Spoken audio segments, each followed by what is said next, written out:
Imagine 60,000 babies taken from their own mothers by the Catholic Church and placed for adoption, many in the United States, often for a price. As shocking as it may sound, this story didn't originate on the silver screen, but one woman's struggle to find her child is now the subject of an Oscar-nominated film, Philomena. Nightline co-anchor Cynthia McFadden traveled with the real-life Philomena to the heart of the Catholic Church, the Vatican, looking for answers. I am very honored to meet you. You might well say this moment, Pope Francis greeting Philomena Lee in St. Peter's Square this morning, has been more than 50 years in the making, as the two locked eyes, both committed Catholics, trying to reconcile one dark chapter in the Church's history. Holy Father, it's a pleasure to meet you. We were right there. Philomena's real story and her journey, now an Oscar-nominated film. I've kept what happened to me buried away for 50 years. Philomena's latest chapter started 48 hours ago with her daughter Jane and the movie's writer and co-star Steve Coogan as they made their way to Rome at the invitation of the Vatican. You figured out what you're going to say to her? I'm going all blank. Her mission to find closure for herself and help explain why 60,000 children, including her own son, were taken from their unwed Irish mothers and sent by the Catholic Church to be adopted, many by U.S. families, often for a price. The movie tells the story of a naive 18-year-old Philomena who lost her mother at 6 and then became a mother herself long before she was ready. Did you take your knickers down? Answer, Sister Hildegard, did you take them down? Yes. I didn't know what pregnant was, of course. Did you feel shame? Well, I was frightened out of my life, I can tell you. When she said, you're going to have a baby, I thought, oh my God in heaven. I didn't know how this baby was going to come either, you know. Didn't know anything whatsoever. You literally didn't know how you were going to deliver the baby? No, indeed, no. Her family sent her away to have the baby at a home for unwed mothers. And it was a very bad birth. It was a breech birth. Don't let him put my baby in the ground.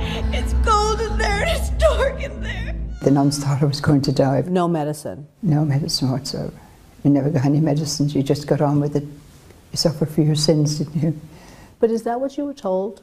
You were suffering for your sins? Well, according to them it was. After you'd had your baby, you had to stay in the Abbey for 4 years in order to repay the sisters for taking you in. Was that a miserable job? Was it just? But then we just got on with it because we thought, well, we've committed a sin, a very grievous sin, having a baby out of wedlock, as we were told. I signed the paper to say that I would allow him to be adopted.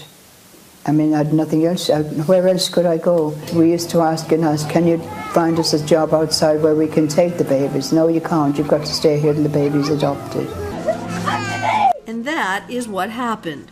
In one of the film's most heart-wrenching scenes, without letting her say goodbye, Philomena watches helplessly as her son is adopted and taken to America.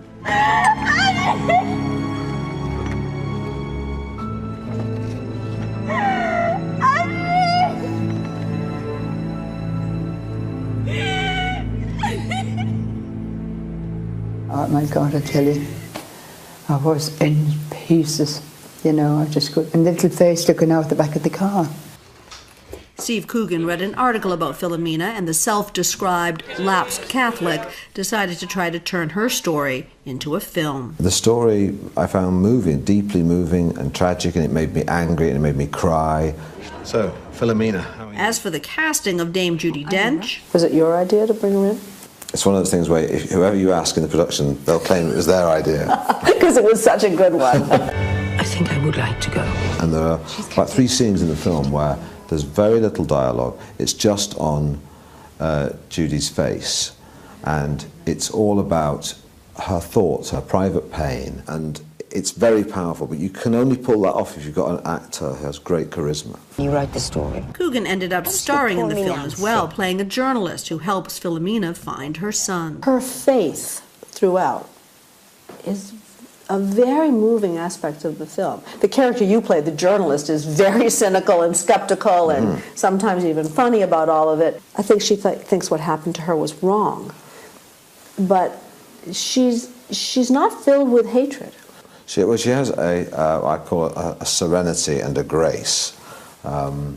But I don't want to seem like she's St. Bernadette or something like that, because she's quite an ordinary woman in some ways. I don't mean that disrespectfully. She's very down to earth. He learns from her. He learns from her continued faith. Did you feel that you were ever going to be able to live down the shame, or had the shame just taken? I didn't. And for years I still had the shame for years and years and years. That's why I think I kept the shame as a secret for so long without telling my daughter and my son. I kept it for 50 years, 50 years, and I think there's so many women in the same situation as me. So you were in your late 60s before you told your own family? I was getting on for 70 before I told. So it was the desire to find him? It was desire. I was desperate to find him, desperate. That's all I ever really wanted. Despite all the nuns took away from her, Philomena refuses to hate.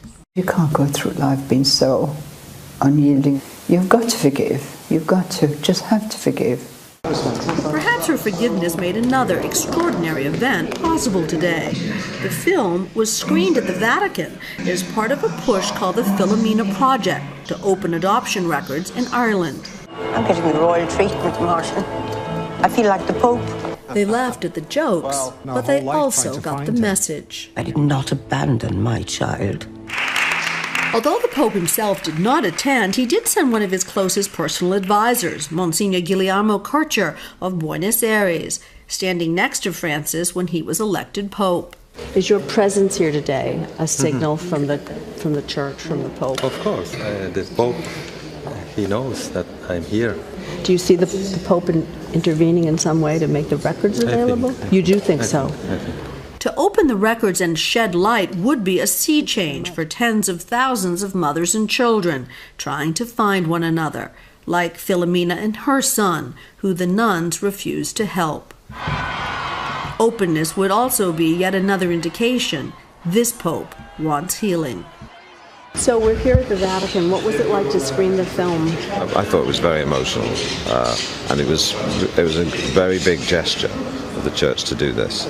I was trying to stop the tears coming down in case, you know, but it was very emotional watching it again. Do you feel as if you were heard? I think today? so. I really think so. I think they were really listening.